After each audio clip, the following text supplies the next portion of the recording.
At the end of Unit 16-17, you are going to be asked to complete an Excel worksheet. So what that's going to entail is filling in data that you find either online or provided by the teacher. And you're going to be creating a frequency table, and you're also going to be creating either a histogram or a bar graph. So the first thing is picking some data you're interested in. So we really hope you're going to pick a topic that's interesting for you. And you're going to go online. So I just Google searched battery life of cell phones. So I was interested in buying a new cell phone, and I wanted to know how the battery life compared for some different models. And actually what I found was this really nice table that compared for talk time, web browsing, video playback, how long the battery lasts. So we don't want too much data for this task, so I just picked 15 different models, because you can see that this list is very, very long.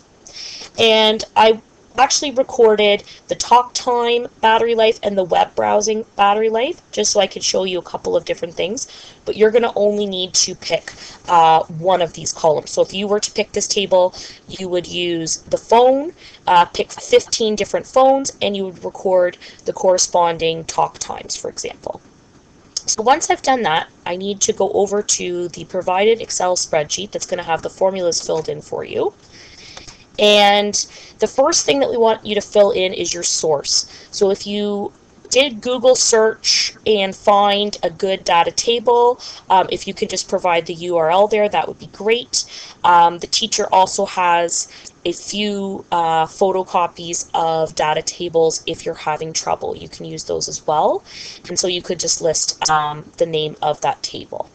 So what I did was I gave the different columns some headings. So I called the first one phone, and I listed the 15 different models I was interested in. And then I labeled the other two columns, so columns C and D are labeled talk time in hours and web browsing hours. So those were the corresponding battery lives that went along with those two different tasks. So the next thing that I want to do is be able to calculate the mean, the median, and mode.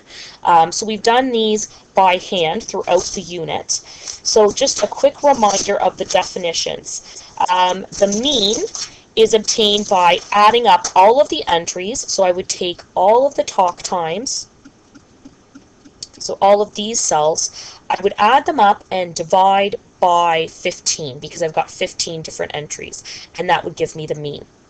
The median is obtained by putting the entries in order from lowest to highest and picking the middle number. If there's an even number of entries, so here we have 15, so it's a non-issue, but if we had an even number of entries, we'd pick the two middle numbers and average them together. And the mode is obtained by looking for the number which occurs most frequently. So if you see a number repeating more than once, that's going to be the mode that we're looking for. So here the mode would be 9.08 because that entry shows up twice, and we would expect to have no mode for the first column because we don't see any of those entries repeated. So for the average, the way that we're going to tell Excel that we're looking for a mean or an average is we're going to type in equals, which just indicates to Excel that we're going to be entering a formula. And then average is Excel's way of calculating the mean. So we're going to click on that. And now you'll see an open bracket. So what you want to do is select the first cell that you want to use. So I'm going to click on C5, and then if I hold down the shift key and scroll down, I can actually select that whole data range there, and then I'm going to hit enter. So now it's going to calculate the mean for me.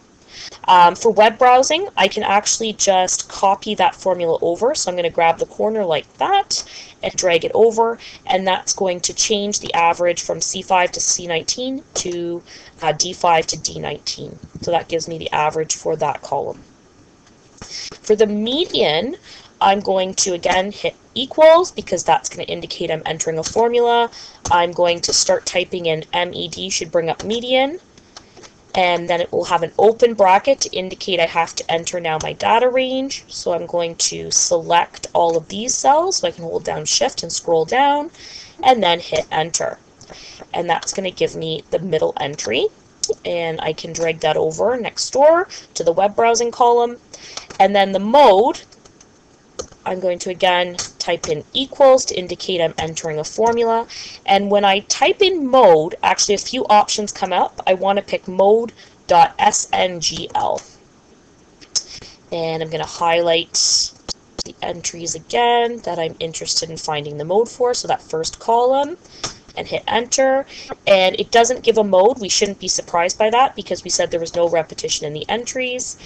However, the second set here, the web browsing data, should be 9.08, which it is. The standard deviation we also talked about in this guide. We didn't actually calculate it by hand, but we talked about what it meant. So standard deviation is a measure of the amount of variation in a set of data values. So if you have a lower standard deviation, it indicates that the mean is a good fit to the data, and if the standard deviation is higher, it indicates that the data points are more spread out. So we can actually calculate this quite easily using Excel. So if we enter equals again to indicate we're entering an Excel formula, and we type in ST, standard deviation options are going to come up. We want to pick the one that's standard deviation .s, so we want to pick that one. And again, we're going to highlight the data from the second column. So we're going to hold down Shift and highlight all of those data values and hit enter. And that will give us the standard deviation. So it's approximately 6.92 for talk time. And for web browsing, it's only 2.03. So web browsing, that mean is a better fit to the data than for the talk time. So the next thing we want to be able to do is to create a graph. So we're actually going to only create a graph for the first column, talk time, because you're only going to have to create one graph as well. Different graphs and charts represent different data types. So you can have numerical data, or you can have categorical data that uses labels and not numbers. So if you have categorical data, you may be using a different chart type. For the purpose of this assignment, you're going to either be making a histogram or a bar graph. So we're not making pie charts or pictographs of any sort for this assignment. So if you have continuous data, so data like I have here in the table where you have decimals, you're going to be making a histogram, so the bars are going to be together. There's going to be no breaks in the data. And if you have categorical data or discrete numerical data, so no decimals, then you're going to have spaces between the bars and you're going to have a bar graph. So we'll show that in a moment when we're picking our chart types and we're formatting the chart. So the next thing I want to do is to click on data, and I'm going to click on data analysis. And because I've added that tool, all of these options are now available. So I have histogram here in my list. So whether or not I'm doing a bar graph or a histogram, I'm going to click on histogram. And then a text box is going to open up. I'm going to be asked to enter a bunch of different data. So the first thing is the input range. So if we're graphing the talk time, that's going to be my input range. And you can see it's already highlighted. So I want to highlight there from C5 to C19, and that's going to show up in the input range. The bin range is a little bit harder. So what the bin range is the different intervals that you want to organize your data into. So if you recall, when we're creating a graph or a frequency table, we want to group the data to display them in the frequency table or histogram. So in order to come up with the intervals for grouping, we need to choose intervals that are the same width. There can't be any gaps between the intervals, and there has to be between 5 and 20 different intervals. So what you want to do is take the range. So you subtract the lowest value from the highest value, which for this data set would give you about 30. And if you divide that by 5 and divide that by 20, that's going to give you 6.01 and 1.50. So between those two values, I decided that 4 would be an appropriate interval width. So over here, when I set up my bins, what I want to do is pick the higher value in my interval range. So my first interval range is going to be between 16 and 20 because my lowest value in the list, my minimum value is 16. So I'm going to write 20 as the first bin. The second bin is going to be between 20 and 24. So I'm going to put 24 because that's the higher number in the interval, the higher boundary. And then 24 to 28, 28 to 32, 32 to 36, 36 to 40, 40 to 44, and 44 to 48. I'm going to stop there because my highest entry was just under 47. So once I've organized that, I'm going to indicate, I have to change my input range back here again. So my input range again was this column, my data, and my bin range is the intervals that I want to use. So I'm going to just select these bins here. So I will have to enter those bins. I want to select labels. The output range, I just want to set it up so that I will end up with data somewhere that's not going to overlap with anything else. So G4 looks good. Oh, I've put that in the wrong place. So I want G4 down here. And I've got to just go back and switch my bin range again, was these values. And I actually do want to select the bin title as well, is very important. And I want to check chart output when I'm done. So I'm going to hit OK, and that's going to create my frequency table. So it's organized the different numbers into a frequency chart for me. It's picked out the numbers in each interval and told me how many cell phones fall in each interval, and it's created a graph. So that was actually really pretty easy to do.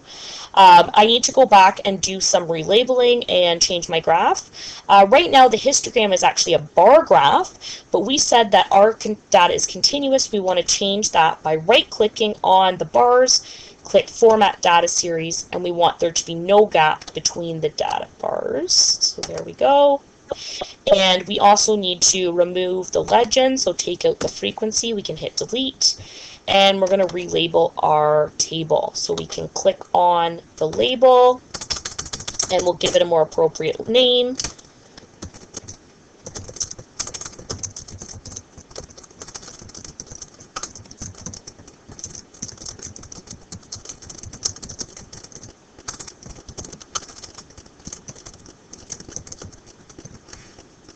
We can also click on the labels for each of our axes.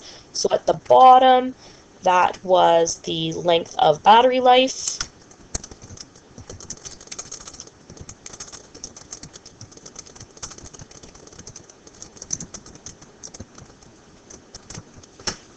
And I noted that the units there were hours. And frequency, that's our number of cell phones.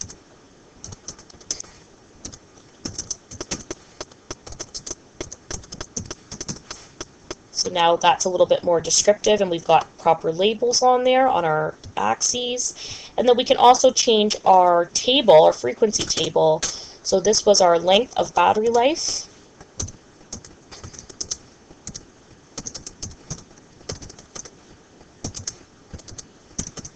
For talk time. And this was our number of cell phones.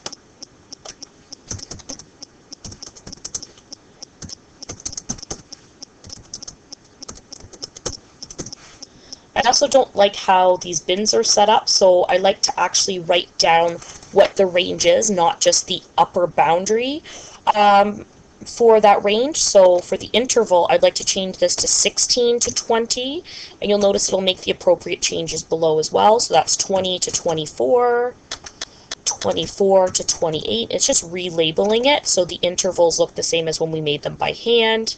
This is 28 to 32. 32 to 34, and because it's a histogram, there's no break between the bars.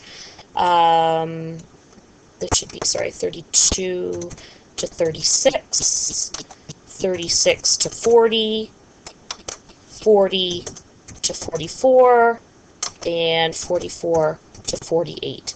So the bars are next to each other, there's no break. The only piece of data that looks a little bit interesting is this one over here that's by itself. So there's one entry that's in the 44 to 48 interval, and because that number is so much larger than the other pieces of data over here, we're going to call that an outlier. So let's just highlight those cells in our table, and we're going to just fill them with a different color. So let's make them yellow, and let's find the corresponding data point over here in our chart. So that was a talk time of 46 hours. So we're going to fill that in with yellow as well, and we're going to call that an outlier. So if you could please fill that in on your table on the assignment as well, that would be great. So that's what you're expected to do in terms of the calculations. You'll also be asked to answer some questions about interpreting your data. Here, the shape is a little bit hard to compare to one of the shapes that we talked about in the guide, and that's okay. If you clearly have a graph that's bimodal or a normal shape, that would be something that you could talk about on your assignment as well. If you have any questions, please see your teacher.